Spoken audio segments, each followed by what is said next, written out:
Right. Jubilee hills బైపోల్లో మరి విజయాన్ని మరి కాంగ్రెస్ పొందింది. మరి అదేవిధంగా గాంధీ భవన్ లో ప్రస్తుతం ఉన్నాం. గాంధీ భవన్ లో ప్రతి ఒక్క కార్యకర్త, ప్రతి ఒక్క నాయకుడు, అదేవిధంగా మరి ఎమ్మెల్యే తరహాలు అందరూ కూడా ఇక్కడ చేరి మరి సెలబ్రేషన్ చేసుకుంటున్నాం మన క్రమం మనం చూస్తున్నాం. అదేవిధంగా మందుల శామ్యుల్ గారు మరి ఎమ్మెల్యే గారి యొక్క తనయుడు మరి కాంగ్రెస్ నాయకుడు మరి మనతో పాటు మాట్లాడేందుకు సిద్ధంగా ఉన్నారు. చెప్పండి, ముందుగా మరి ఈ విజయం పట్ల మీ యొక్క అభిప్రాయం ఏంటంటారు? ముందుగా ఫీలింగ్ చాలా సంతోషంగా ఉంది. ఇది ప్రజా విజయంగా మనం ప్రతి ఒక్కరిని పరిగణనలో తీసుకోవాలి. ఇది ప్రజలచే ఎన్నుకబడ్డ ఒక స్థానికులైన నవీన్ యాదవ్ వారి కష్టం, వాళ్ళ కృషి, అదేవిధంగా రేవంత్ రెడ్డి గారి అడుగుజాడలో ఆయన నడవడం వల్ల ఇక్కడ ప్రజలందరూ ఎంతో హర్షం వ్యక్తం చేసి కాంగ్రెస్ పార్టీ మొత్తం ఆయనకు అండగా ఉండి మనతో ఒకటి మాట్లాడేందుకు మరి మహిళా నాయకురాలు కూడా మరి గాంధీ భవన్ ఇక్కడికి రావడం జరిగింది. మరి వారి యొక్క సంతోషాన్ని మనం కూడా పంచుకునే ప్రయత్నం చేద్దాం. మీ పేరు చెప్పండి, మరి గెలుపు పట్ల ఎటువంటి అభిప్రాయం వ్యక్తం చేస్తున్నారు? చాలా చాలా గ్రేట్ గా ఫీల్ అవుతున్నాం మేము మహిళలు. ఎందుకంటే ఇది మహిళా విజయం కూడా. ఎందుకంటే వాళ్ళ మిస్సెస్ కూడా, నవీన్ యాదవ్ మిస్సెస్ కూడా చాలా బాగా మాట్లాడింది, చాలా బాగా ప్రజల్లోకి వెళ్ళిపోయింది. ఇవాళ మహిళలు కూడా ఒకవైపు కవిత అని చెప్పి ఆమెకి ఇచ్చారు, ఒక సింపతి తోటి ఇచ్చారు. గెలుస్తుందేమో అనేది కూడా మాకు లేదు. ఎందుకంటే వాళ్ళ హస్బెండ్ కూడా మాగంటి పోయి ఎక్కడున్నాడో ఆయన అనుకోవద్దు. కాకపోతే ఆయన చేసిన అరాచకాల ఇబ్బందులు వీళ్ళని అన్నారు, వీళ్ళ ఫ్యామిలీని అన్నారు. కానీ వీళ్ళ ఫ్యామిలీని కూడా అనాల్సిన అవసరం లేదు. వాళ్ళు ఎలాంటి వాళ్ళు ఏంటో అక్కడున్న ప్రజలు ఇవాళ చూపించారు. ఇదే ఆనందోత్సవాలు పొద్దు నుంచి కూడా జరుగుతున్నాయి. ఈ 3 నెలల నుంచి మేము అందరం అనుకుంటున్నాం. కాకపోతే టాప్ సీక్రెట్గా లాస్ట్కి తీసుకొచ్చి నవీన్ యాదవ్ని పెట్టడం అనేది మాకు అందరికీ తెలుసు. గెలుపు అనేది మాత్రం ఇవాళ కాంగ్రెస్ పార్టీకి ఇన్ ఫ్యూచర్ కూడా మళ్ళీ రేపు ముఖ్యమంత్రిగా ఇవాళ రేవంత్ గారి ఆధ్వర్యంలో మళ్ళీ ఇవన్నీ ఇవాళ హైదరాబాద్లో గెలిచినామంటే రేపు కార్పొరేషన్ గెలవచ్చు, మున్సిపల్ గెలవచ్చు అనేది అన్ని రకాలుగా ఇది నాంది పలుకుతుంది. ఈ అఖండ విజయానికి మాత్రం నవీన్ యాదవ్ జయహో. మరి ఇప్పటి వరకు మరి కేటీఆర్ గారు కూడా చేసిన ఆరోపణల మీద మీ యొక్క అభిప్రాయం ఏంటి? మీ యొక్క కార్యకర్తగా లేదా ఒక లీడర్గా ఏమంటారు? ఏమండి, ఇంకా 10 సంవత్సరాలు చేశారు. వాళ్ళ గురించి అనుకోవటం కూడా నాకు తెలిసినంత కరెక్ట్ కాదు. ఇంకా వాళ్ళ గురించి తలుసుకోవడం కూడా కరెక్ట్ కాదు. ఎందుకంటే చిట్టే చూసుకుంటుంది. వాళ్ళు చేసిన అన్ని కూడా కాసేపు దాచిపెడుతున్నారు. ఎందుకు దాచిపెడుతున్నారో తెలవట్లేదు. వాళ్ళు చేసిన అవినీతి పరంగా ఇక్కడ డెవలప్మెంట్ కంటే అవినీతి చేసిన దానికి చాలా మంది తెలిసిపోయింది.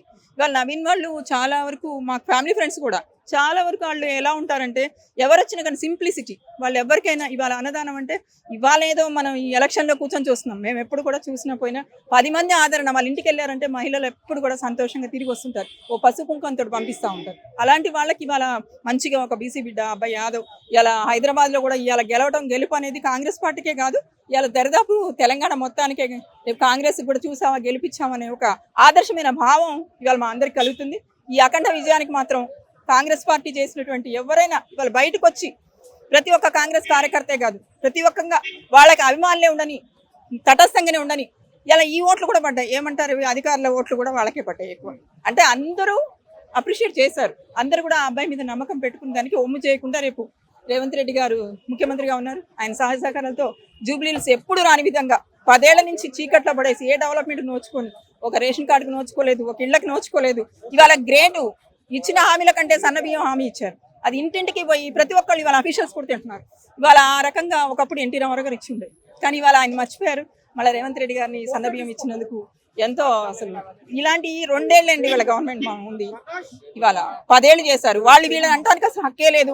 వాళ్ళ గురించి ఆలోచించాల్సిన అవసరం కూడా లేదు. 10 ఏళ్ళు ఇచ్చారు. నవీన్ కుమార్ యాదవ్ మీద మరి గతంలో కూడా మరి బీఆర్ఎస్ వాళ్ళు కొన్ని ఆరోపణలు చేశారు కదా, మరి ఇప్పుడు వాటిని ఎలా తీసుకోవాలి? ఏమండి, గెలుపు ఉందనేపటికి ఆరోపణలు వస్తాయి, ఎట్లా గెలుస్తాడనేపటికి ఆరోపణలు వస్తాయి. అంత తప్పితే వేరే ఏమి లేదు. ఆరోపణలు చేయని పరిస్థితులు ఎక్కడ ఉండవు. ఎవరి మీదనే ఆరోపణలు చేస్తారు. ఇలా ఒక స్థాయిలో సీఎంగా ఉన్నటువంటి కేసీఆర్, కేటీఆర్లు వీళ్ళందరూ కూడా బయటకు వచ్చి తిరుగుతున్నారు. ఇలా కేసీఆర్ గారు అసలు రాలేదు. ఎందుకు రాలేదు చెప్పడానికి కూడా అర్హత లేదు. అలాంటి వాళ్ళ గురించి అనుకోవడం వేస్ట్. నేనంటే బీఆర్ఎస్ పార్టీ గురించి భూస్థాపితమే అని చెప్తున్నాను. రానున్న స్థానిక ఎన్నికల మీద ప్రభావం ఎలా ఉంటుంది అంటారు? మరి జోష్ లో ఉన్న కాంగ్రెస్ ఇప్పుడు ఎలా ముందుకు వెళ్ళబోతోంది? ఇదే జోషు ఎక్కడ పోయినా కాంగ్రెస్ పార్టీ కింద స్థాయి కార్యకర్తలతో సహా మా నల్గొండ జిల్లానే చూసుకోండి. మా జిల్లా నల్గొండ జిల్లా. మేమందరం కూడా ఇన్ఛార్జిగా రాహుత్పుర, శ్రీరామ్ నగర్ ఇవన్నీ మేము చేసాం. వెంగళరావు నగర్, యూసుఫ్ కూడా. అలాంటి ఏరియాలని వాళ్ళు వచ్చాం మేము చెప్తే ఓట్లు వేయటం అని కాదు, ఆల్రెడీ డిసైడ్ అయి ఉన్నారు కాబట్టి వాళ్ళు బాగానే ఉన్నారు. మీరు చెప్పినట్టుగా ఇప్పుడు ఏంటంటే ఈ మన ఫ్యూచర్ని ఎట్లా అనే దానికి మాత్రం చాలా బాగా రేపు మున్సిపాలిటీ కార్పొరేషన్, ఇలా కార్పొరేషన్ మొత్తం కూడా చూడండి, బీజేపీ ఏమంత లేదు. మైనార్టీస్ కూడా నాకు తెలిసి ఎంఐఎం కూడా వాళ్ళకి చాలా బాగా సపోర్ట్ చేసింది. అందరికీ సపోర్ట్ చేస్తారు. ఎంఐఎం కూడా బాగానే ఉండొచ్చు మేము అనుకుంటున్నాం. రేపు కార్పొరేషన్ కూడా దరిదాపు మాకు కూడా ఒక 75% రావచ్చు అనేది కూడా ఒక ఉద్దేశం. చివరిగా చెప్పండి, ఇప్పుడు మరి కాంగ్రెస్ చూసి నవీన్ యాదవ్ కోటేయడం జరిగిందా, నవీన్ యాదవ్ చూసి కాంగ్రెస్ కోటేయడం జరిగిందా? పోల్ అన్నీ ఉంటాయి, ఆల్మోస్ట్ అన్నీ ఉంటాయి. ఎందుకంటే నవీన్ యాదవ్ గారు అనేది ఒక వర్తబుల్ క్యాండిడేట్, వాళ్ళ ఫ్యామిలీ మంచిగా ఉంది. అలాగే ఒక మంచి కాంగ్రెస్ పార్టీ అనేది కూడా ఇవాళ రేవంత్ రెడ్డి గారి ఆధ్వర్యంలో ఇవాళ కాంగ్రెస్ పార్టీ బహునాయకత్వంలో కూడా అందరూ కలిసి కూడా ఇవాళ చేయడం అనేది ఏంటంటే రెండే ఉంటాయి. ఒక బహునాయకత్వంతో ఉంటుంది కానీ నవీన్ యాదవ్ గారి ఫెయిత్ ఉండొచ్చు, ఓ పక్క నుంచి కాంగ్రెస్ ఫెయిత్ కూడా చాలా వరకు సీఎం ఫెయిత్ ఉండొచ్చు, బయట అన్ని ఉండొచ్చు. దానికి నా పేరు చావా కిరణ్మయ్యి, నల్గొండ జిల్లా హుజూర్నగర్ కాన్స్టిట్యున్సీ.